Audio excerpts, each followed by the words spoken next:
नमस्कार, जय हिंद दोस्तों। मेरे प्यारे साथियों, बीते कुछ दिनों में टैरिफ को लेकर जो हलचल हो रही थी, आप सभी इस बारे में जानते हैं। टैरिफ, हाँ, मतलब वही अमेरिका का मामला जो चल रहा था कि डोनाल्ड ट्रंप साहब कह रहे थे कि मैंने टैरिफ लगा दूंगा, इस देश पे इतना टैरिफ लगा दूंगा, ये कर देंगे, वो कर देंगे। तो ऐसा लग रहा था कि क्या इस दुनिया में केवल ट्रंप ही रहेंगे क्या? मतलब क्या ट्रंप के ही हाथ में सारी कहानी है? और हुआ ये भी था कि भारत और अमेरिका के बीच में एक ट्रेड डील होनी थी। अभी आज तक की लेटेस्ट खबर यह है कि ट्रेड डील को अभी के फिलहाल के लिए टाल दिया गया है। सवाल यह उठता है कि ऐसा क्या मामला फंस गया कि डील टल गई? ऐसा क्या कुछ अमेरिका में कुछ हुआ है क्या? जी, अमेरिका के सुप्रीम कोर्ट ने कहा है कि ट्रंप जो टैरिफ लगा रहे थे वो लीगल नहीं है। माशाअल्लाह, ये क्या बात हुई? ये जो टैरिफ को लेकर पूरी दुनिया को डरा रहे थे, मतलब ये गैर कानूनी काम कर रहे थे क्या? इसी बारे में आज की तारीख में ये पूरा सेशन है। मेरे प्यारे साथियों, सबसे पहले आप टैरिफ को समझो। टैरिफ क्या होता है? मान लीजिए भारत का सामान अमेरिका में जाता है और अमेरिका को ऐसा लग रहा है कि भारत का सामान ज़्यादा हमारे देश में आ रहा है, हमारी इंडस्ट्रीज खत्म हो रही हैं या हमारे लोगों को ज़्यादा फायदा नहीं हो रहा है, तो वो क्या करता था कि टैरिफ भारत पे लगा सकता है। मान लेते हैं 25% का टैरिफ लगा दिया, तो भारत का जो सामान वहाँ 100 रुपये में जाता था, अब वो 125 का हो जाएगा। ऑब्वियस बात है, महंगा सामान होगा, बिकेगा नहीं। और वो जो 25 रुपये ऊपर से मिले वो अमेरिका की सरकार के खाते में जाते थे, इससे इनका राजस्व बढ़ता था। इसी टैरिफ के खेल को शुरू किया डोनाल्ड ट्रंप ने, क्योंकि वो मेक अमेरिका ग्रेट अगेन, वो अमेरिका को दोबारा महान बनाना चाहते थे। सुप्रीम कोर्ट ने क्या कहा? सुप्रीम कोर्ट ने कहा कि भैया, इनके द्वारा लगाए गए जो टैरिफ हैं, जो ग्लोबल टैरिफ लगे थे, उन्हें हम रद्द कर रहे हैं, वो इलीगल थे। अब चूंकि कुछ दिन पहले की आपको न्यूज पता होगी कि भारत पर उन्होंने 50% से घटाकर टैरिफ 18% कर दिया था, भी अब अवैध घोषित हो गया। सुप्रीम कोर्ट में 9 जजेस थे, 9 जजेस में से 6 जजों ने कहा कि जो टैरिफ दुनिया पे लगाते फिर रहे हैं, ये टैरिफ गलत है, और 6-3 के बहुमत से फैसला दिया कि संविधान के तहत टैक्स और टैरिफ लगाने का अधिकार केवल अमेरिकी कांग्रेस को है। कांग्रेस, ये भारत वाली कांग्रेस नहीं, अमेरिका की संसद को कांग्रेस कहा जाता है। पहले आप इसके स्ट्रक्चर समझिए। अमेरिका की जो कांग्रेस है उसमें भी 2 सदन हैं, जिसमें एक तो हाउस और दूसरे हैं सीनेटर्स। ठीक है, सीनेटर्स में 100 सीटें हैं, 435 सीटें हाउस ऑफ रिप्रेजेंटेटिव्स में है। किसमें है? House of representative. और इधर क्या है? सीनेटर्स हैं। सीनेटर्स कौन है? जैसे हमारे यहाँ राज्यसभा होता है, ऐसे ही वहां पर सीनेटर्स हैं। जैसे हमारे यहाँ लोकसभा है, ऐसे ही वहां पर हाउस होते हैं। मतलब ये सदन ही है जो टैरिफ लगा सकता है। ओके, 435 में से डेमोक्रेट्स और रिपब्लिकन जो हैं, इनके बीच में कोई बहुत ज्यादा खास अंतर है नहीं।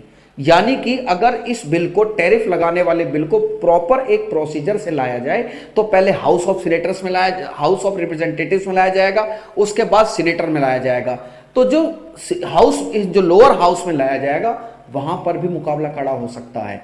यानी कि इतना आसान नहीं होगा डोनाल्ड ट्रंप के लिए इस प्रकार के ग्लोबल टैरिफ लगाना, अगर वो संसद के दोनों सदनों से लेकर आते हैं, जिसे कांग्रेस कहा जाता है। क्या कहा कोर्ट ने? कि यह अधिकार इन्हीं को था ग्लोबल टैरिफ लगाने का, ट्रंप ने कैसे लगा दिया? अब सवाल यह उठता है कि सर, बात तो जायज है कि ट्रंप ने आखिरकार वो टैरिफ लगाया कैसे? मेरे प्यारे साथियों, फिर उसके बाद ट्रंप साहब का बयान आया, यह बहुत निराशाजनक है, मुझे कोर्ट के कुछ जजों पर शर्म आ रही है, वो देश के लिए कलंक हैं, उनमें हमारे देश के लिए सही काम करने की हिम्मत नहीं है। अगला सवाल, तो सर ऐसा क्या था, ऐसी कौन सी चीज थी जो उनको ये ताकत देती थी कि तुम टैरिफ लगा दो? और गुरुजी, वही टैरिफ जिसके माध्यम से डोनाल्ड ट्रंप ने पूरी दुनिया को थर्रा दिया था। मेरे प्यारे साथियों, एक एक्ट है अमेरिका में, IEEPA, international economical emergency power act, जो ये कहता है कि अगर दुनिया में वैश्विक ग्लोबल आर्थिक अस्थिरता का माहौल है या अमेरिका को गहरा जो है नुकसान हो रहा है, तो वो टैरिफ लगा सकते हैं, विदेशी संपत्तियों को फ्रीज कर सकते हैं, डॉलर ट्रांजैक्शन और बैंकिंग को कंट्रोल कर सकते हैं, इंपोर्ट एक्सपोर्ट पर पाबंदी लगा सकते हैं ताकि अमेरिका को और घाटा ना हो, तुरंत आर्थिक फैसले लागू कर सकते हैं। लेकिन international economical emergency power act मतलब ये तब लगाया जा सकता है जब पूरी दुनिया में ही मामला खराब हो। कोर्ट ने कहा पूरी दुनिया में तो ऐसा कुछ नहीं है। आखिरकार ट्रंप को यह कैसे एहसास हुआ? पूरी दुनिया में तो कोई इकोनॉमिकल ऐसी चीजें नहीं चल रही, ना अमेरिका के कंसर्न में कुछ चीजें नजर आ रही थी। ऐसी स्थिति पूरी दुनिया में नहीं है, जिस स्थिति का हवाला देकर इन्होंने इस एक्ट को इस्तेमाल किया। और इस एक्ट को इस्तेमाल करके इन्होंने क्या कर दिया? इस एक्ट को इस्तेमाल करके इन्होंने जिस तरीके के टैरिफ लगाए वो टैरिफ बिल्कुल गलत हैं। IAPA का इस्तेमाल यहां पर नहीं हो सकता। 1977 में अमेरिका ने संसद ने कानून बनाया था। अब जैसे ही यह फैसला आता है, फैसले के बाद ये स्टेटमेंट ट्रंप ने कहा बहुत निराशाजनक है, मुझे कोर्ट से बात पे जो है शर्म आ रही है। ठीक है, क्या आ रही है? शर्म आ रही है। और चूंकि मुझे शर्म आ रही है और उसमें हमारे लिए सही काम करने की कोई हिम्मत नहीं है। अब आगे देखिए, अमेरिकी सुप्रीम कोर्ट को आप देखेंगे तो वहां पर 9 जज हैं, 6 जज तो रिपब्लिकन पार्टियों के ही हैं, यही रिपब्लिकन जिनके डोनाल्ड ट्रंप हैं और ने नियुक्त किए थे, जबकि 3 जज डेमोक्रेटिक राष्ट्रपतियों ने नियुक्त किए थे। फैसले के खिलाफ वोट करने वाले तीनों जज रिपब्लिकन पार्टी के राष्ट्रपतियों ने ही नियुक्त किए थे। खुद की बिल्ली ही दूध उधा गई। ठीक है, चलिए साहब आगे क्या हुआ? अब क्या कोर्ट के आदेश से सभी टैरिफ खत्म हो गए? नहीं, वो टैरिफ खत्म, स्टील और एल्यूमिनियम पर जो टैरिफ लगाए थे वो नए अलग नियमों के हिसाब से थे, वो कैंसिल नहीं हुए हैं। ये जो तुम तमाम तरह के टैरिफ सुन रहे थे ना, एक होता बेसलाइन टैरिफ और एक होता रेसिप्रोकल टैरिफ। बेसलाइन का मतलब यह है कि अपने देश के सामान को बचाने के लिए हम तुम पे टैरिफ लगा रहे हैं। एक था रेसिप्रोकल टैरिफ। रेसिप्रोकल टैरिफ आप सभी जानते हैं कि जिस प्रकार कैसे टैरिफ लग रहे थे, रूस का तेल खरीदने पर हम पे लगा दिए थे।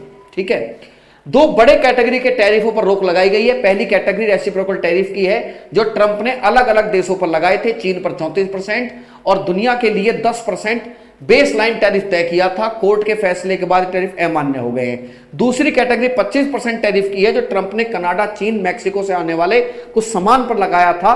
ट्रंप प्रशासन का कहना है कि यहां से ड्रग्स आती है हमारे यहां। ठीक है, ये दोनों ही प्रकार के टैरिफ फिक्स हो गए हैं। मतलब क्या अब ट्रंप टैरिफ नहीं लगा सकते? क्या भारत पर 18% का टैरिफ भी अब नहीं लगेगा? अब यही सवाल हमारा है। मेरे प्यारे साथियों, अगर हम इस बारे में बात करें तो मैं आपको एक चीज बताना चाहता हूं, अभी भी ट्रंप टैरिफ लगा सकते हैं। अभी भी एक नियम है जो सेक्शन 122 कहा जाता है। सेक्शन 122 के तहत अभी भी ट्रंप क्या लगा सकते हैं?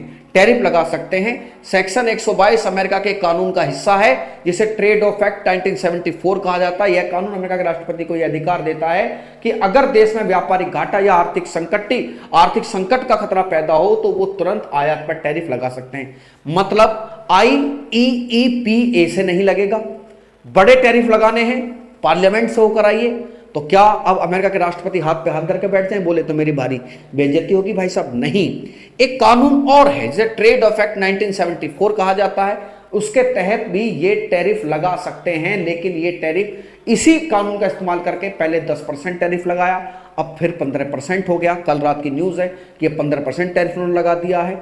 लेकिन क्या वो जो मनमाना किस्म का टैरिफ था, किसी पे 50%, किसी पे 34%, उसका क्या होगा? वो नहीं रहेगा। गुरुजी उसके तहत कुछ पैसा तो वसूल ही लिया इन्होंने, वो पैसा वापस करेंगे। अभी इस बारे में कुछ नहीं कहा गया है। हाँ, अब बात भारत की। मेरे प्यारे साथियों, आपको पता हो भारत और अमेरिका के बीच में ट्रेड डील होनी थी जिसको लेकर सहमति बन गई थी 18% टैरिफ के लिए। 10% कहो या 15%, 18% से तो कम ही है। भारत क्यों 3% फालतू टैरिफ देगा? मेरे प्यारे साथियों, अभी उस ट्रेड डील को टाल दिया गया है। शायद उसके पर दोबारा बैठक होगी या दोबारा मसौदा तैयार होगा। ये बात इसलिए भी इंपॉर्टेंट है कि कुछ दिन पहले ही जब ये घटना हुई, जब सुप्रीम कोर्ट ने बैन लगाया उन टैरिफ्स पर, तो उसी समय पर एक बात निकल कर आई थी जब ट्रंप साहब ने ये कहा था कि देखो मैं आपको एक बात बताने देना चाहता हूँ कि भारत और हमारी ट्रेड डील पर कोई फर्क नहीं पड़ेगा, मोदी मेरे अच्छे दोस्त हैं। बहरहाल आज वो मीटिंग होनी थी, उस मीटिंग को अभी के लिए टाल दिया गया है। पूरी कहानी का सार ये है कि वो जो ट्रंप लगातार मनमाना टैरिफ लगा रहे थे, उन टैरिफों से अब निजात मिल गई है। अभी फिलहाल के लिए वो टैरिफ नहीं लगाए जाएंगे। केवल सेक्शन जो आपको मैंने बताया था, इसको 122 का इस्तेमाल करके ये जरूर कुछ टैरिफ लगा सकते हैं। वो टैरिफ उन्होंने इस्तेमाल भी किए हैं, पहले 10%, रात बढ़ा के 15%। लेकिन मेरे प्यारे साथियों, अगर वो मनमाना टैरिफ लगाने की जैसे हैवी टैरिफ वो बार बार लगा रहे थे, अगर वो ये टैरिफ लगाना चाहते हैं तो उन्हें संसद की एक प्रक्रिया से गुजरना होगा। वहां के संसद को कांग्रेस कहा जाता है। बहरहाल अभी भारत और अमेरिका के बीच में जो ट्रेड डील होनी थी उसके बारे में मीटिंग अभी टाल दी गई है। जैसे कोई इस बारे में और खबर आएगी मैं फिर हाजिर हो जाऊंगा आपके सामने। तब तक के लिए धन्यवाद।